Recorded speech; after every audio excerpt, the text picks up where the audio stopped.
Alright, hey guys, so today we'll talk about what price will you pay for the Bitcoin. It's an article that I'm reading on the website. It's called publish.com. So, did you buy a Bitcoin above $60,000? No worries, in a few years, possibly a few weeks, you will feel the same way about buying at $60,000 as others feel about buying at $10,000.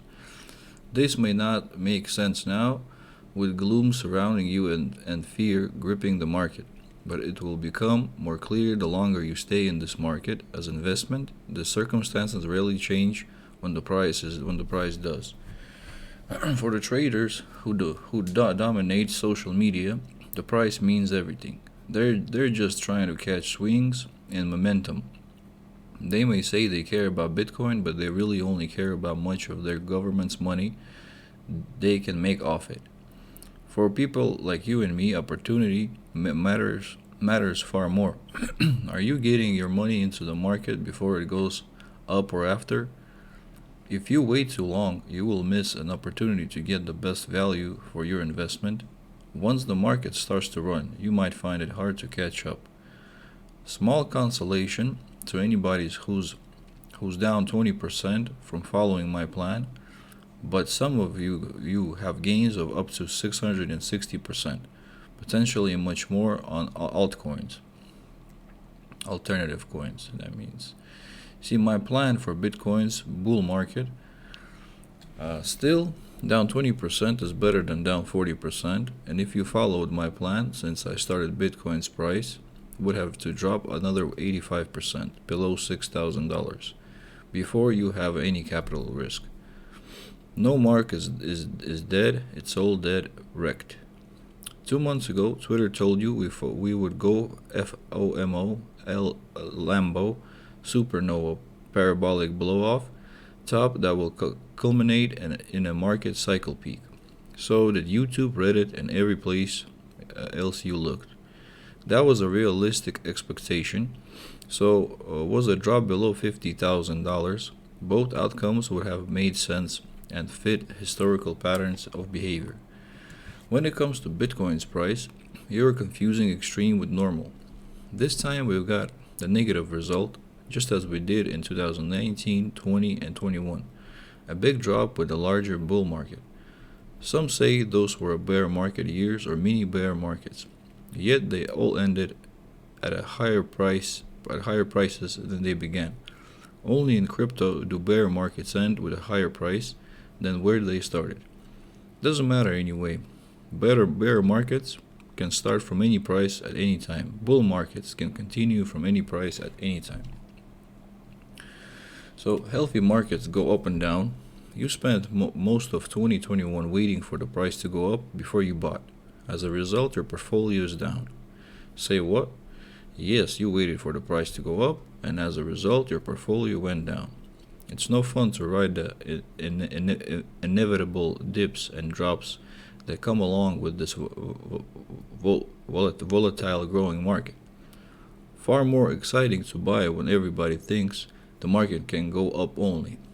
As Warren Buffett says, you pay a high price for a cheery consensus. When you wait for those moments, you can get the same downside as you have now with less upside, and you pay a lot more for all that of that extra risk. Why wait? Mark Helfman publishes the Crypto is Easy newsletter. He also the author of 3 books and top Bitcoin writer on Medium and Hacker Noon. Learn more about him in his biography. So we should read that one. It's pretty good, probably.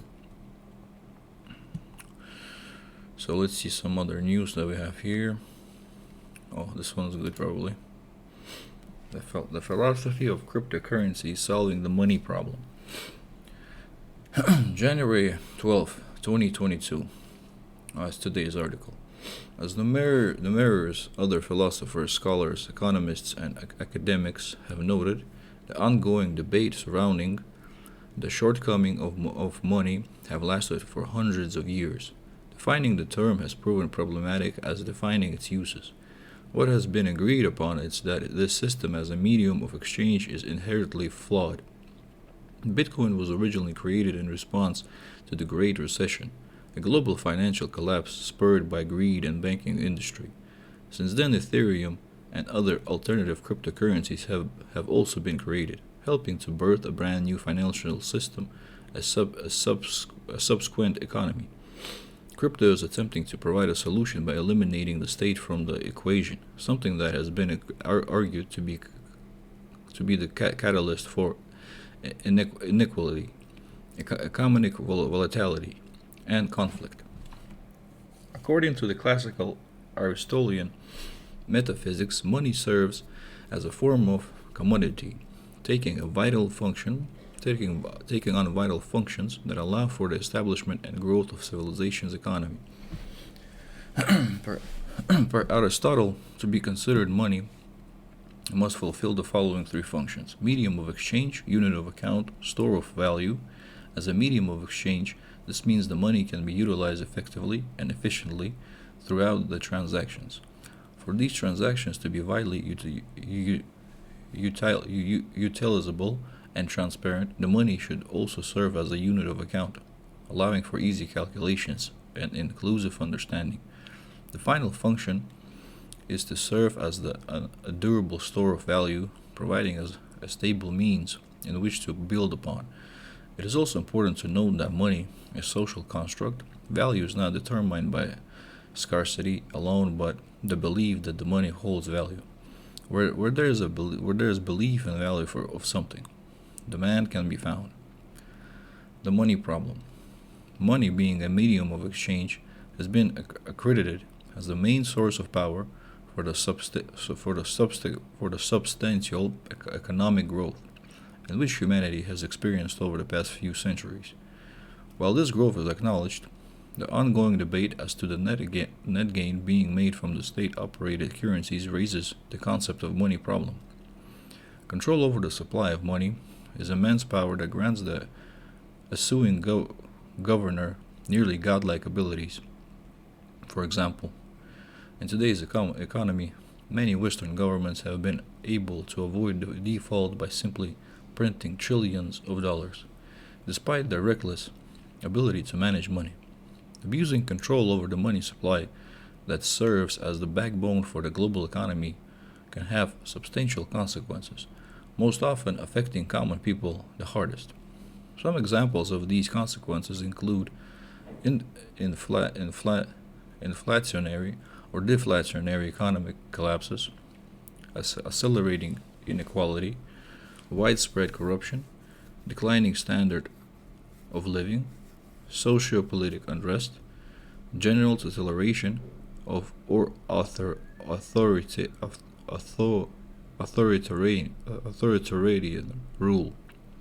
Being able to perpetually control the supply and assumes of the money without consequence.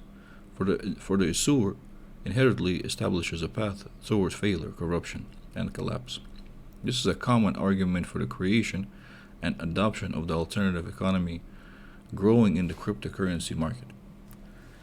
The cryptocurrency solution.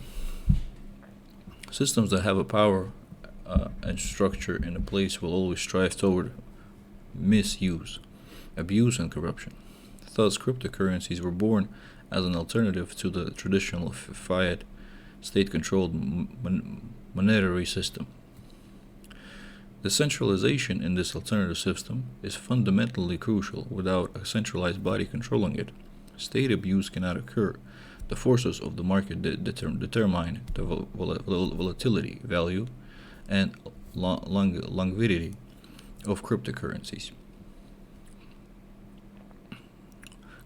Cryptocurrencies as money.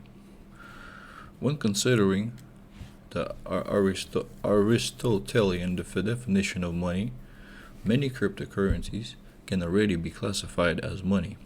Bitcoin BTC, despite its challenges as a unit account, though sats are helping with this, is still a type of decentralized money. The cryptocurrencies economy is said to have multiple layers of money, all of which are interdependent but decentralized. For example, Ether, ETH, may one day serve as the gas money for the inner workings on the internet of blockchains. This would power the potentially tens of thousands of layer 2 solutions, the apps, marketplaces, exchanges, and more that are built on top of the Ethereum blockchain. Subsequently, something like AMPL, Ampleforth, could serve as a more surface level money, powering DeFi protocols and serving as a well established unit of account similar to the USD, USDC, or Tether. It is still so early in the cryptocurrency economy, much of which is still in development and inherently subject to the speculation and volatility. Though as the functionality of the space continues to grow, the belief in the system will continue to expand, leading to the more value and the higher demand. Do cryptocurrencies provide a sufficient solution to the money problem? So far, it appears on track to do so. It is impossible to speculate how stable the cryptocurrency market will become over time, but with a high enough rate of adoption, it seems reasonable that that forces of volatility will diminish with the higher rates of volume. It remains to be seen how truly decentralized much of the space is. This will directly factor into the rate of abuse and corruption the crypto space faces versus the state-controlled fiat system. Should the space prove to be decentralized, it could become a powerful, globally established alternative economy that the entire world can share and build on top of. This is a good one.